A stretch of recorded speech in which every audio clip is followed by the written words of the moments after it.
adanya program Pak Asmadi ini, kami dari PT Nafas Hindu sangat mengapresiasi dan mendukung apa yang kira-kira bisa menjadi inovasi ke depan, menjadi contoh. Kami nggak segan-segan bertanya, kan begitu, dengan inspirator. Semoga daerah-daerah lain yang berada di, kita ada 22 desa ya, dengan adanya TJSLP perusahaan ini ya, yang dicanangkan oleh gubernur, otonomi daerah ya, kabupaten, kita berharap pengalokasian dana ke depan lebih terinspirasi seperti program-program seperti ini, sehingga desa itu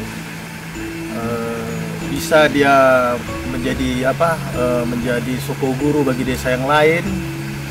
Lepas itu menjadi program inovatif, mindset bagi anak-anak mudanya, kan gitu. Jadi program wisata syariah kita buat, karena ini bumi Ambia ya, bumi Serambi Mekah. Tentunya tidak terlepas daripada syariat Islam, kan begitu Pak. Gitu ya Pak Asmadi ya.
Saya lihat di desa kita ini dulu tahun 2004 tuh istilah orang dari luar daerah kita ini bahwa di Bukit Harapan ini tempat jin buang anak.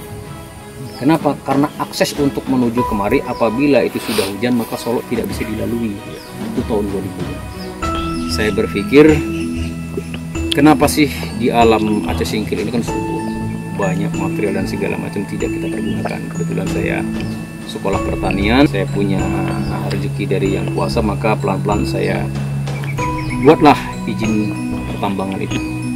Beli material dari kita, orang punya mobil bisa terbayar mobilnya dari hasil ambil kita. Itu awalnya. Setelah itu kita akan berkembang, di situ kan harus mengikuti SPPL dan AMDAL-nya. Nah, kita ikuti aturan pemerintah kan dengan izin produksi, izin eksploitasi kan gitu, maka sekarang sudah seperti inilah kondisi dan keadaannya.